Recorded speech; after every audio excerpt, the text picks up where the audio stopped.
There is a trap when we start living a life of faith. We start feeling like we deserve a little more from God than maybe we think we're getting. What do I do about it when God doesn't give us what we think we deserve?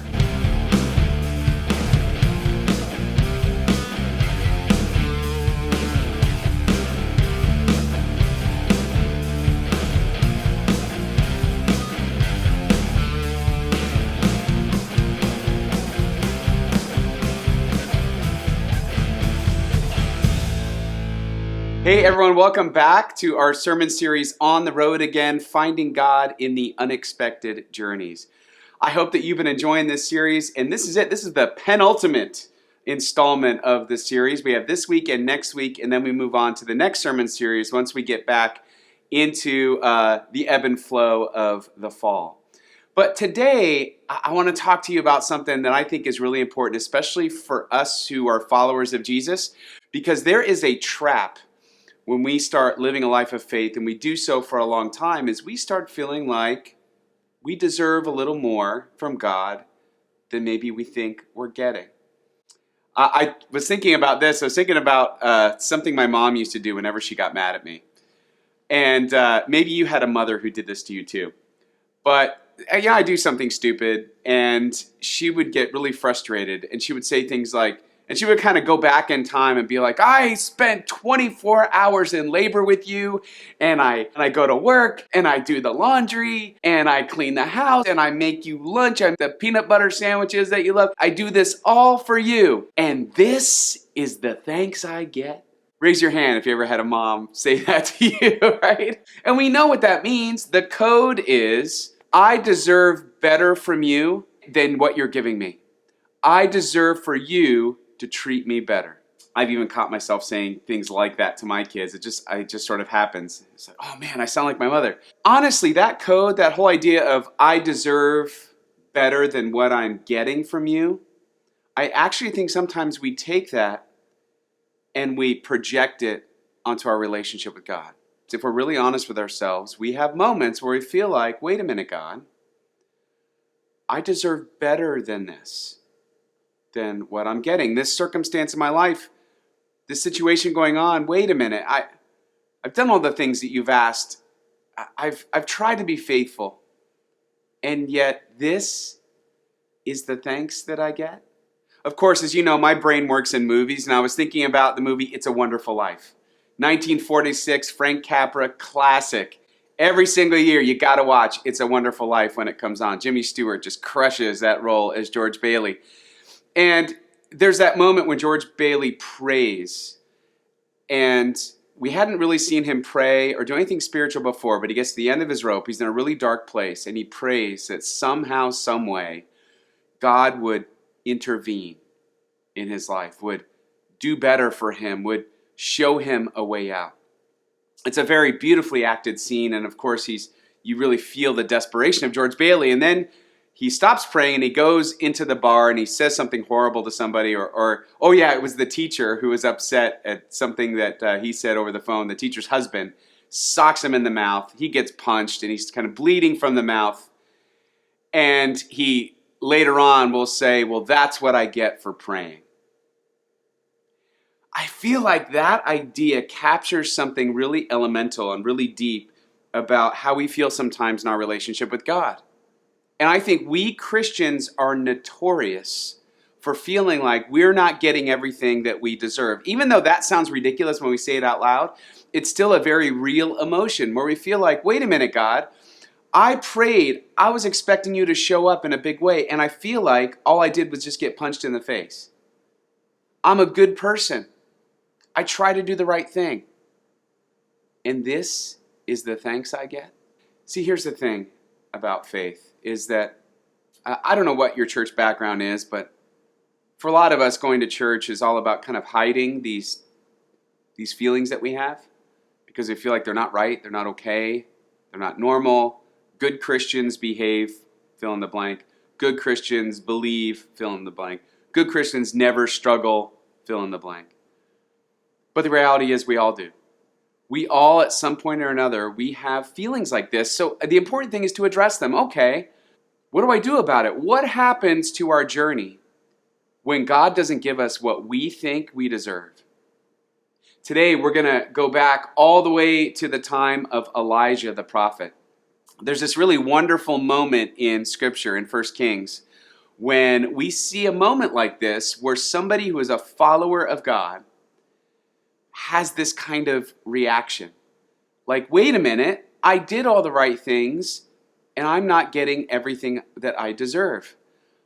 I'm not receiving what I think you should be giving me.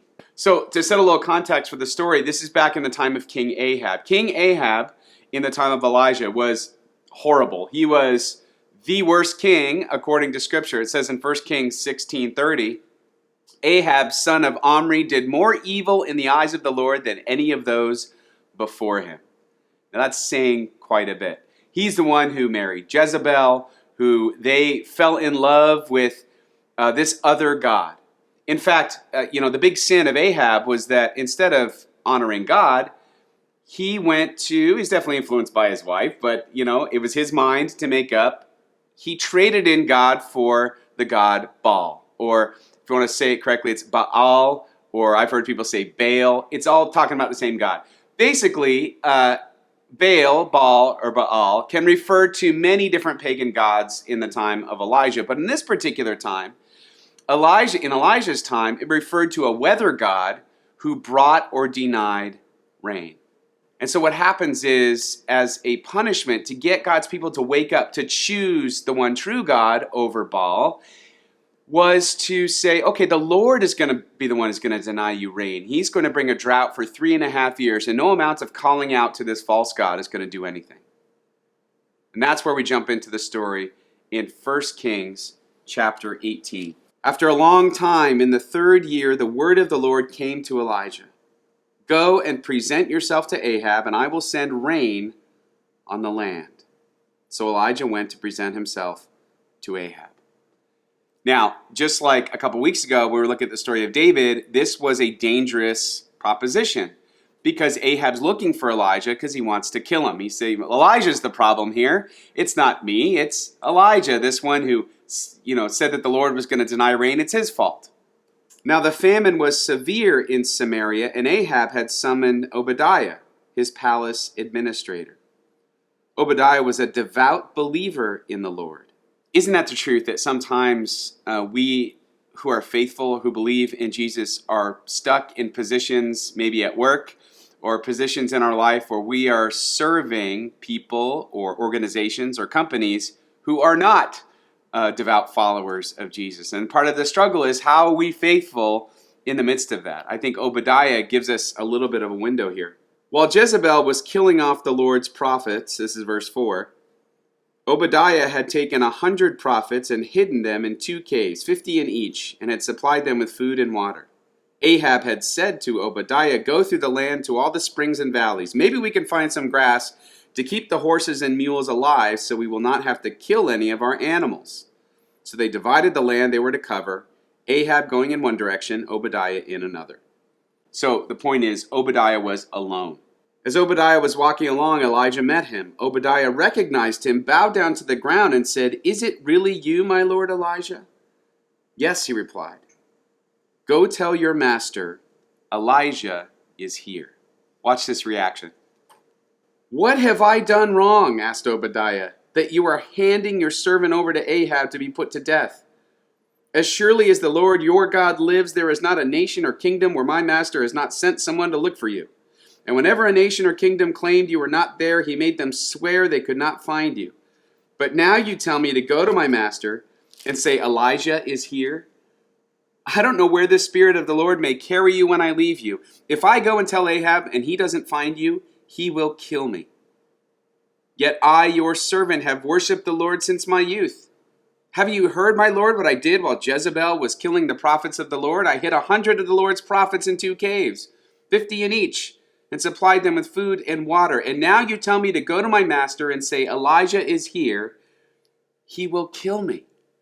In other words, I did everything I was supposed to do. And this is the thanks I get? This is what I get?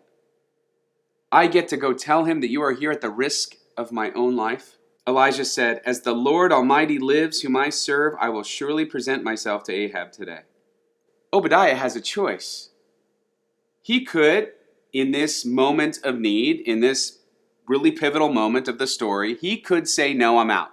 No, that's it for me."